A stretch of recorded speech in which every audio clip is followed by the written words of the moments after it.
अस्सलाम वालेकुम दोस्तों, आज हम आपको विंडो एसी की वायरिंग के बारे में बताएंगे।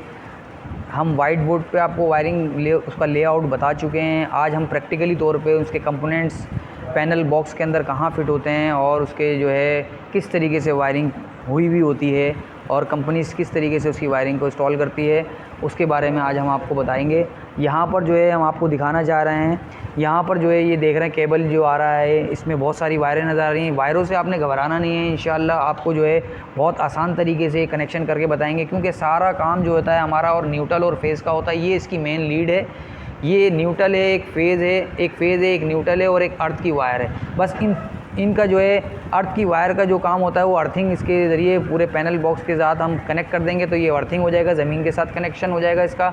और ये जो है न्यूट्रल और फेज़ जो है ये हम मुख्तलिफ जो है, जैसे मिसाल के तौर पर सेलेक्टर स्विच है, इसके अंदर आपको बताया था कि नंबर 1 सेलेक्टर स्विच होता है, इसके अंदर थर्मोस्टेट स्विच होता है यहाँ पर, और यहाँ पर स्विंग मोटर स्विच होता है, और फिर यहाँ पर एक ऑटो इंडिकेशन लाइट होती है, और यहाँ पर जो है ये डायल है, इसके ऊपर तमाम चीज़ें मेंशन है कि थर्मोस्टेट स्विच का जो है रीडिंग क्या है, और यहाँ पर जो है सेलेक्टर स्विच किस किस को सेलेक्ट करेगा, हाई लो मीडियम स्पीडों को सेलेक्ट कर रहा है, कंप्रेसर को भी सेलेक्ट कर रहा है। यहाँ पर सब कुछ आपको नज़र आ रहा होगा। इसके अलावा जो है ये एक पैनल के अंदर फिट होते हैं, और पैनल के अंदर जो है यहाँ पर सेलेक्टर स्विच जो है स्क्रू की मदद से यहाँ पर फिट हुआ है पैनल बॉक्स के अंदर, और यहाँ पर जो है थर्मोस्टेट भी फिक्स हुआ है, और यहाँ स्विंग मोटर को भी यहाँ पर फिक्स किया गया है। और कंपनी ने यहाँ पर इसको न्यूट्रल और फेस को मुख्तलिफ कंपोनेंट्स के अंदर डिस्ट्रीब्यूट करने के लिए न्यूट्रल का एक जंक्शन बनाया है और एक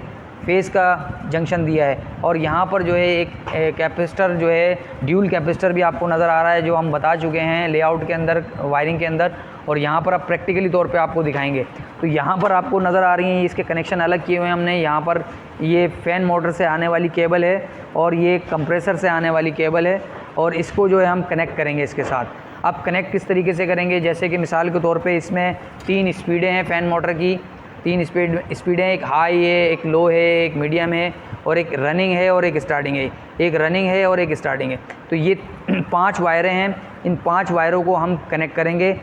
कुछ वायरें कैपेसिटर के साथ कनेक्ट होंगी, कुछ वायरें सेलेक्टर्स कुछ स्विच के साथ कनेक्ट होंगी। तो आपने इन सब वायरिंग के अंदर बहुत सारी वायरों को देख के घबराना नहीं है, और बहुत आसानी हम आपको जो है इसको कनेक्ट करके दिखाएंगे। इसी तरीके से 3 वायरें यहाँ पर भी आपको नज़र आ रही होंगी जो केबल के ज़रिए आ रही हैं कंप्रेसर से। एक इसके अंदर जो है यूज़ हो रही है वो कॉमन के लिए यूज़ हो रही है, ब्लैक वाला कॉमन के लिए यूज़ कर रहे हैं, ब्लू वाला न्यूट्रल के लिए यूज़ कर रहे हैं, और रेड वाला स्टार्टिंग के लिए यूज़ कर रहे हैं। तो यहाँ पर आप अगर इधर देखेंगे यहाँ पर आगे, तो यहाँ पर जो है ये कनेक्ट हुए हुए हैं। सिर्फ हमने क्या करना है, इस पैनल के साथ इसको कनेक्ट करना है। तो कनेक्ट करने के लिए हम यहाँ पर आ जाते हैं। तो सबसे पहले मेन लीड को हम कनेक्ट करेंगे। तो मेन लीड को हम कनेक्ट करते हैं, तो यहाँ पर आप देखते हैं कि यहाँ पर जो है इसकी जो अर्थ वायर है इसकी बॉडी के साथ फिट हो जाती है, जो हम इसको इसके साथ लगा देते हैं। तो यहाँ पर हम इसको इसके साथ स्क्रू की मदद से इसको फिट कर देंगे, और यहाँ पर ये कनेक्शन इसका हो जाएगा, अर्थिंग हो जाएगी। तो ये इसकी अर्थिंग हो गई। अब अर्थिंग के बाद यहाँ पर हम जो है फेज़ को अगर लेके जाते हैं, तो ये फेज़ जो है हमारा सेलेक्टर स्विच में जाता है। ये सेलेक्टर स्विच इसका मौजूद है। तो सेलेक्टर स्विच का जो है एक टर्मिनल है, इसके अंदर हमने क्या कर दिया, फेज़ को इन कर दिया। अब फेज़ के लिए यहाँ पर जो है 3 स्पीड के अंदर जो है 3 स्पीडें मैंने बताई थी, ये मोटर से आ रही हैं, हाई लो मीडियम। तो सेलेक्टर स्विच के अंदर यहाँ पर आपको नज़र आ रहा होंगे, यहाँ पर 4 टर्मिनल हैं, 1 2 और ये 3, और ये चौथा टर्मिनल है, ये कंप्रेसर का है जो कंप्रेसर को सिलेक्ट करेगा। तो ये 3 स्पीडें जो हैं हम इसके अंदर लगा देंगे। एक स्पीड जो है एक इस टर्मिनल में लगाई, और दूसरी स्पीड हम लगाते हैं दूसरे टर्मिनल के अंदर।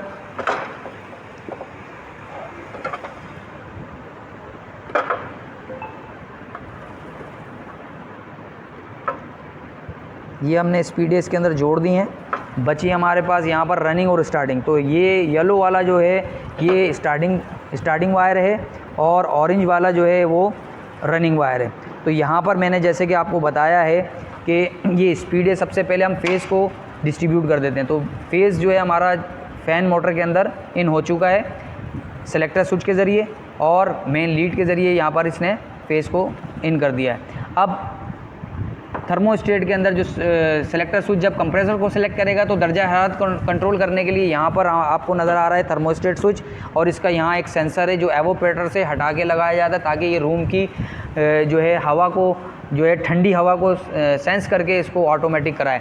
तो यहाँ पर जो है हम अब देख रहे हैं कि ये सेलेक्टर स्विच जैसे ही कंप्रेसर को सेलेक्ट करेगा, ये ब्लू वाला वायर जो है कहाँ जा रहा है, थर्मोस्टेट में जा रहा है। ये थर्मोस्टेट में गया और यहाँ से कंट्रोल करके जैसे ही थर्मोस्टेट ऑन करते हैं तो ये कंट्रोल करेगा। ये फेस का कनेक्टर है, ये फेस जो है थर्मोस्टेट जो है वो इस कनेक्टर में इन करेगा। तो यहाँ से फेज़ थर्मोस्टेट के ज़रिए कंप्रेसर, यानी कि कंप्रेसर को जाने वाली वायर, इसके अंदर हमने जो बताया था आपको कि ये ब्लैक कलर का जो वायर है वो कॉमन, ब्लू कलर का जो वायर है वो कॉमन के लिए यूज़ हो रहा है। तो ये थर्मोस्टेट जैसे ही इस कनेक्टर में फेज़ थर्मोस्टेट के ज़रिए भेजेगा तो यहाँ पर फेज़ जो है कंप्रेसर के कॉमन के अंदर भी इन हो जाएगा। तो यहाँ से हम थर्मोस्टेट के ज़रिए, कनेक्टर के ज़रिए फेज़ को थर्मोस्टेट के ज़रिए हम इसको लेके चले जाएंगे।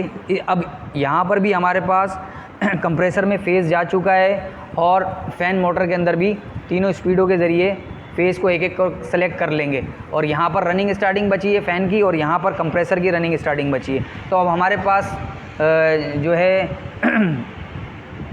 अब रह जाता है कैपेसिटर। तो हमें फेज़ को तो डिस्ट्रीब्यूट कर दिया है, अब हमने क्या करना है, न्यूट्रल को डिस्ट्रीब्यूट करना है। तो न्यूट्रल के लिए हम क्या करते हैं, कैपेसिटर का इस्तेमाल करेंगे। तो कैपेसिटर में मैंने बताया था आप लोगों को, एक फ़ैन का स्टार्टिंग के लिए होता है, इसके ऊपर फ़ैन लिखा हुआ होगा, और एक जो है हार्म, एच से यहाँ नीचे हार्म का जो है स्पेलिंग लिखी हुई है पूरी हार्म की। तो यहाँ पर हार्म का टर्मिनल है, और जो है यहाँ पर आपको नज़र आ रहा होगा सी, और सी जो है कॉमन को ज़ाहिर करता है, कैपेसिटर के कॉमन को ज़ाहिर करता है। तो ये कैपेसिटर के ज़रिए जो न्यूट्रल हम इसके अंदर देंगे, न्यूट्रल जो है सब जगह डिस्ट्रीब्यूट कर देगा इस जंक्शन के ज़रिए। तो यहाँ पर न्यूट्रल अभी आपने जोड़ा नहीं है, तो न्यूट्रल को हम जैसे ही जोड़ते हैं ये सी वाले टर्मिनल के अंदर, तो यहाँ से न्यूट्रल सब जगह डिस्ट्रीब्यूट हो जाएगा। तो ये न्यूट्रल को हम इसके अंदर इन कर देते हैं। अब न्यूट्रल जो है हमारे पास, ये फेस का कनेक्टर था मैंने बताया था, ये जो 4 टर्मिनल निकले हुए हैं ये न्यूट्रल के लिए यूज़ हो रहे हैं। तो न्यूट्रल इसलिए ये कंपनी ने दिया है क्योंकि यहाँ पर जो है कैपेसिटर के अंदर कनेक्शन करने की, यानी कि इसके अंदर टर्मिनल की तादाद ज़्यादा नहीं है, जिसकी वजह से हमें ये कनेक्टर इस्तेमाल करना पड़ रहा है। कंपनी ने इसलिए इसको कनेक्टर को दिया है ताकि हम इसके अंदर वायर को इंसुलेशन उतार के छील के टेप ना लगाएं, और अगर टेप लगाते हैं तो उससे लूज़ कनेक्शन होते हैं, तो जिसकी वजह से ट्रबल शूटिंग हो जाती है। तो हम क्या करते हैं, कनेक्टर के अंदर लूज़ कनेक्शन नहीं होते और लक्स के ज़रिए आसानी के साथ हम जो है उसको कनेक्ट कर सकते हैं। तो अब हम क्या करते हैं, यहाँ पर न्यूट्रल को हम पहुँचा चुके हैं इस कनेक्टर के अंदर, और यहाँ से हम क्या करेंगे, कंप्रेसर की रनिंग के लिए लेके चले जाएंगे न्यूट्रल को। ये हम क्या करते हैं, ब्लैक वाला जो वायर है वो कंप्रेसर की रनिंग के लिए यहाँ से हम इसको इन कर देते हैं। न्यूट्रल इस कनेक्टर में आ चुका है, यहाँ से इसको कनेक्ट किया रनिंग की वायर को कंप्रेसर की, ये न्यूट्रल भी हमारा रनिंग टर्मिनल में चला गया। अब बचा कंप्रेसर का, फ़ैन मोटर का रनिंग, न्यूट्रल जाना है। तो यहीं से हमने क्या किया, एक न्यूट्रल को, ये ऑरेंज वाला जो वायर है ये न्यूट्रल के लिए यूज़ हो रहा है, और ये भी हम न्यूट्रल को फ़ैन मोटर के टर्मिनल के वायर के ज़रिए मोटर के अंदर इन कर देते हैं। तो ये न्यूट्रल भी सब जगह पहुंच चुका है। अब बचा फ़ैन का स्टार्टिंग और कंप्रेसर का स्टार्टिंग। तो यहाँ पर आपको टर्मिनल नज़र आ रहा होगा कि ये एक जहाँ F लिखा हुआ ये फ़ैन का स्टार्टिंग है, और हार्म जहाँ लिखा हुआ ये कंप्रेसर का स्टार्टिंग है। तो ये रेड वाला वायर जो स्टार्टिंग का था ये हमने लगा दिया कैपेसिटर के अंदर इन कर दिया। ये कैपेसिटर के ज़रिए जो है स्टार्टिंग जो है कंप्रेसर के अंदर, स्टार्टिंग वायर के ज़रिए जो है टर्मिनल के अंदर चला गया। ये फ़ैन मोटर के अंदर जो है स्टार्टिंग चला गया, ठीक है। तो ये हमारी वायरिंग मुकम्मल हो चुकी है। अगर फ़ैन मोटर रह गई स्विंग मोटर, तो स्विंग मोटर जो है हम क्या करते हैं, थर्मोस्टेट का जो मेन फेज़ जा रहा था वो स्विंग मोटर स्विच के अंदर जाएगा, और स्विंग मोटर स्विच के ज़रिए कंट्रोल करके जो है स्विंग मोटर में चला जाएगा। न्यूट्रल भी हम उठा के इस कनेक्टर से, यानी कि इस के अंदर जो हमारा रनिंग का जंक्शन है कैपेसिटर का, इसके ज़रिए हमने न्यूट्रल को इस स्विंग मोटर के अंदर इन कर दिया है, ठीक है। अब हमारे पास कोई वायर बची नहीं है। देखें तमाम वायरों को हमने कनेक्ट कर दिया है और न्यूट्रल और फेस को हमने कनेक्ट कर दिया है। अब हम इसको जो है कैपेसिटर की ये जगह है, इसके अंदर हम इसको फिट करते हैं और यहाँ पर जो है हम इसको ऑन करके आपको दिखा देते हैं। तो अभी आप देख रहे हैं यहाँ पर हम सिलेक्टर स्विच लगाएंगे।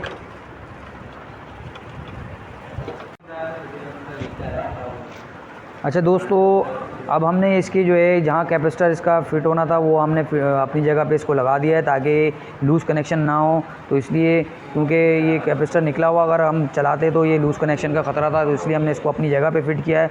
कनेक्शन हम पहले कर चुके थे, अब हम इसको आपको ऑन करके दिखा देते हैं। यहाँ पर डायल पर आप देख रहे हैं, अभी डायल को हमने ऑफ पे रखा हुआ है, स्विच मेन पावर सप्लाई दे दी है। जैसे हम सेलेक्टर स्विच से सेलेक्ट करेंगे स्पीड को तो यहाँ पर फ़ैन की स्पीड चलेगी, यहाँ पर एम्पेयर शो होंगे। तो यहाँ पर हम उसको फ़ैन की स्पीड शो करा रहा है कि यहाँ पर एक फ़ैन चल रहा है, फ़ैन के एम्पेयर शो कर रहा है यहाँ पर एम्पेयर मीटर पे। और जैसे ही हम फ़ैन की दूसरी स्पीड चलाएंगे तो यहाँ पर फ़ैन की दूसरी स्पीड चल रही है। अब यहाँ पर फ़ैन भी चलेगा और कंप्रेसर को भी सिलेक्ट करेगा। तो जैसे ही कंप्रेसर सेलेक्ट होगा तो यहाँ इंडिकेशन ग्रीन कलर की इंडिकेशन आ जाएगी। यहाँ पर इसका मतलब है कंप्रेसर ऑन हो गया, इससे इंडिकेशन दे दिए। तो यहाँ पर जैसे ही हम यहाँ पर लिखा हुआ भी है लो कूल, लो मतलब फ़ैन की स्पीड लो हो जाएगी और कंप्रेसर जो है वो ऑन हो जाएगा, साइकिल सिस्टम ऑन हो जाएगा। कंप्रेसर ऑन हो गया, यहाँ पर देखें कंप्रेसर के एम्पेयर दे दिए इसने और फ़ैन भी चल रहा है इसके ऊपर। तो ये दोनों चीज़ें साथ चल रही हैं। अब यहाँ पर जो है मीडियम फ़ैन की स्पीड हो जाएगी और कंप्रेसर अपना काम करता रहेगा, ठीक है ना। और इसी तरीके से यहाँ पर फ़ैन की हाई स्पीड हो जाएगी और कंप्रेसर अपना चलता रहेगा, क्योंकि कंप्रेसर में कोई स्पीड नहीं होती, कंप्रेसर स्मूथ एक ही स्पीड में चलता है। क्योंकि 220 वोल्ट के ऊपर चलते हैं ये, तो इसके अंदर स्पीडें नहीं होती, कंप्रेसर एक ही स्पीड पे चलता है, ठीक है दोस्तों। ये हमारी वीडियो कंप्लीट हुई। अब इंशाल्लाह आपको नेक्स्ट वीडियो में इंशाल्लाह और भी कुछ दिखाएंगे।